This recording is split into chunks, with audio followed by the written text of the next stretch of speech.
네, 글로벌 주요 경제 지표와 이슈를 점검해보는 시간입니다. BS투자증권 리서치센터 홍순표 부장과 함께하겠습니다. 안녕하세요. 네, 안녕하세요. 네, 이번 주 고용 지표와 함께 가장 주목되고 있는 게 ISM 제조업지수입니다. 네. 그 전에 시카고 구매자 관리 지수가 발표가 됐는데 예상치만큼은 나오지 않았지만 전달보다는 좋게 나왔다고요.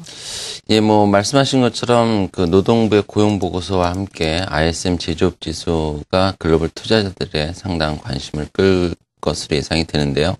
ISM 제조업 지수를 사전에 좀 어느 정도 가늠할 수 있게 해주는 시카고 PMI 지수. 결과적으로 본다면은 여전히 제조업 경기에 대한 불확실성은 지속이 되겠지만 그 불확실성이 어느 정도 완화되는 그런 결과를 공개했다고 볼 수 있을 것 같습니다. 앞서 공개된 10월 뉴욕 엠파이어 스테이트 제조업 지수 같은 경우도 기준선을 만회하지는 못했지만은 3개월 만에 반등에 성공을 한 바가 있고요. 필라델피아 연준 제조업 지수 역시 4개월 연속 반등과 함께 기준선을 만회를 하면서 일단 제조업 경기 어느 정도 좀 회복세를 다시 보여주지 않을까 그런 좀 기대감을 갖게 해주고 있습니다. 시카고 PMI 지수 역시 이와 좀 같은 맥락에서 좀 이해할 필요가 있을 것 같은데요. 일단 시카고 PMI 지수는 10월에 49.9포인트를 기록하면서 당초 예상했던 50.9포인트를 하회하는 결과를 공개를 했습니다. 여전히 기준선을 밑돌고 있다는 점이 좀 제조업 경기와 관련해서 투자 심리를 강화하는 데 기여하지는 못했지만 일단 전월치인 49.7포인트보다 소폭이나마 개선된 점을 고려한다면 일단 오늘 밤 공개될 10월 ISM 제조업 지수와 현재 예상되고 있는 51포인트 선에 부합하면서 2개월 연속해서 기준선을 지켜내는 그런 결과를 공개할 가능성을 어느 정도 예상해 볼 수 있게 해주는 결과였다고 볼 수 있습니다. 실제로 또 시카고 PMI 지수의 개선으로 최근 부진한 미국 실물 제조업 경기에 대한 좀 그런 우려감도 어느 정도 덜 수 있을 걸로 예상을 할 수 있겠는데요.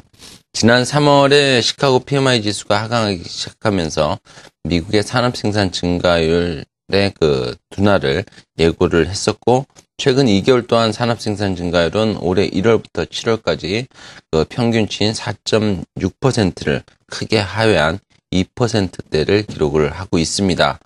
10월 시카고 PMI 지수가 미약하게나마 개선될 조짐을 보여줬다는 점, 이런 부분들을 고려한다면 산업 생산 증가율의 점진적인 개선 가능성 등 향후 실물 제조업 경기가 추가적으로 약화되기보다는 점진적으로 개선될 가능성에 대해서 어느 정도 시사한 바가 있다라고도 평가를 해볼 수 있겠습니다.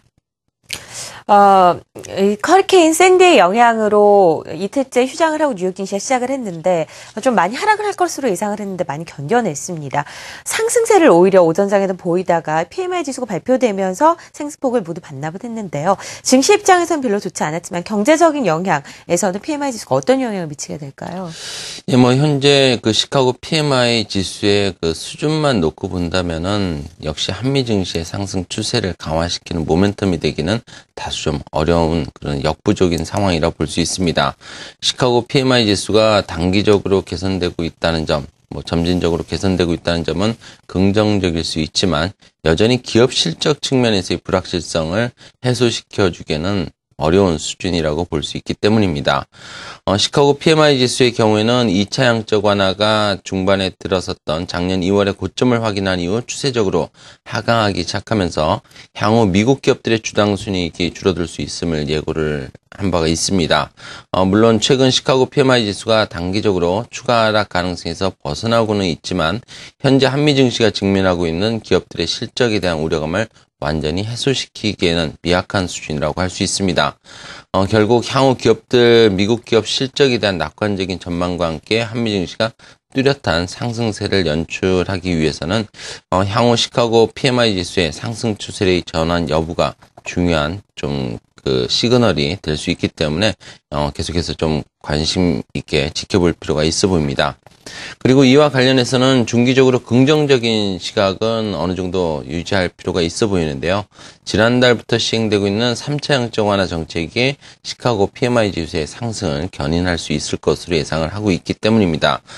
실제로 지난 그 2009년 1차 양적 완화 당시 30포인트대에 불과했던 시카고 PMI 지수는 지속적으로 상승하면서 60포인트 전후한 지수대까지 상승한 바가 있고요. 2차 양적 완화 당시 시카고 PMI 지수는 정책 단행 중반부터 하락하기도 했지만 정책 단행 초기에는 뚜렷하게 상승하는 모습을 보여준 바가 있습니다.